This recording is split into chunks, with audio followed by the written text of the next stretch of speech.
Hey everyone. Now that you understand what a ratio spread is, let's actually bring it to life.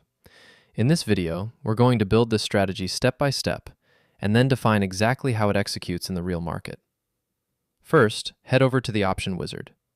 Click on Create Your Own Strategy because we're building this from scratch. Give your strategy a name, for example, ratio spread. Select your underlying, like SPX.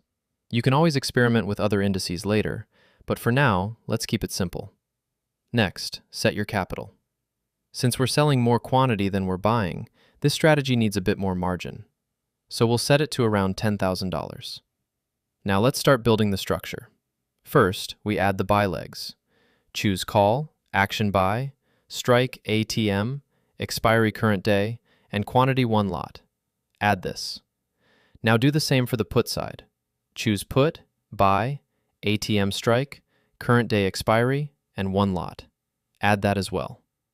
So now we've created a basic long straddle. Now let's convert this into a ratio spread. We add the sell legs. Choose call, action sell, and instead of ATM, select OTM 3 strike. Set expiry as current day and quantity as 3 lots.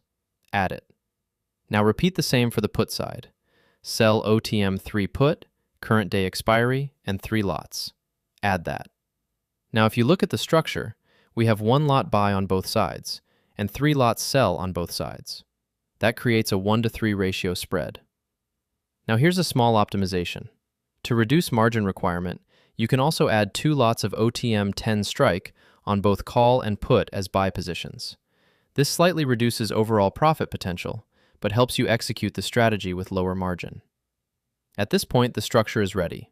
Now let's define how this strategy actually executes. We're not using any indicators here. Instead, we use a time-based entry. So we set the entry time to 10 a.m. That means every trading day at exactly 10 a.m., all legs, both buy and sell, are executed together. Now let's move to the exit logic. This is where the real control comes in. We'll use a trailing stop loss. The trailing stop loss activates when the strategy reaches a profit of $500. Once that happens, we lock in a minimum profit of $250. So even if the market reverses, we still walk away with gains. After that, we trail the remaining profit 1-to-1. So for every $1 increase in profit, the trailing stop loss also moves up by $1.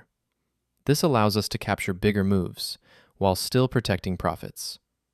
Along with this, we also define an overall target set at $1,000 and an overall stop loss set at $700 at $200.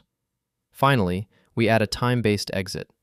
We set the exit time to 3:40 p.m., so all positions are closed before market close. So to quickly summarize, entry at 10 a.m. Trailing stop loss activates at $500. Minimum profit locked at $250. Trail continues 1-to-1. Target at $1,000. Stop loss at $700. Final exit at 3:40 p.m. And with that, the strategy is fully defined. In the next video, we'll forward test this strategy and see how it actually performs in real market conditions.